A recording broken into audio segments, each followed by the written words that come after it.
السلام عليكم ورحمة الله وبركاته، ازيكم يا حبايب قلبي، اخباركم عاملين إيه؟ يا رب الكل يكون في افضل حال. حلقة جديدة معاكم النهارده، مكملين في سلسلة الفيديوهات القصيرة اللي وعدنا حضراتكم بيها. رسالة الحلقة بقى جديدة معانا النهارده من كتاب الله عز وجل.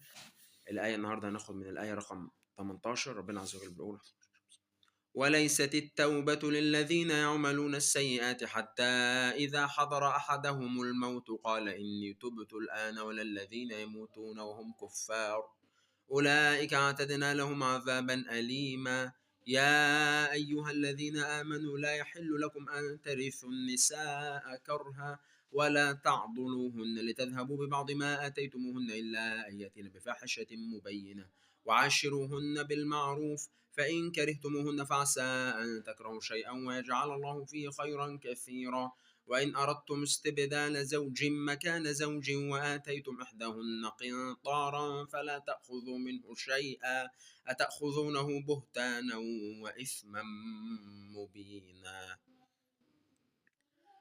ربنا عز وجل طبعا آيات جميلة جدا بتتكلم هنا على إنكم المفروض يعني يحاولوا الأزواج يكونوا بيتعاملوا معاملة طيبة مع الستات أزواجهم، وإن ربنا بيقول لنا ساعات ممكن واحد يشوف في زوجته شر وربنا حاطط فيه عين الخير. يعني ممكن حاجة أنت بتكرهها، وعسى أن تكرهوا شيئا وهو خير لكم، وعسى أن تحبوا شيئا وهو شر لكم، والله يعلم وأنتم لا تعلمون. دي الآية اللي كانت في سورة البقرة. طيب تعال ندخل في حلقة النهارده عشان دايما ما تجريش بينا. بنتكلم النهارده: هل يا دكتور في معجون لو لقيت البتاع التركيبة بتاعتي ما اتكسرش بس اتحركت كده، حاساها زي ما يكون حاجة إيه، واحد الدكاترة تقول العيانين يقول لك بتلق أو حاجة مش عارف بتتحرك في مكانها، إيه المفروض؟ أنا في معجون مثلًا بيتحط وبيثبت، أقول لك لأ، الحالة إن إحنا بنشيل التركيبة خالص، بننضفها من اللزق القديم اللي لازق فيها، وبعد كده نحط لزق جديد ونلزقها تاني، بس ده الحل الوحيد.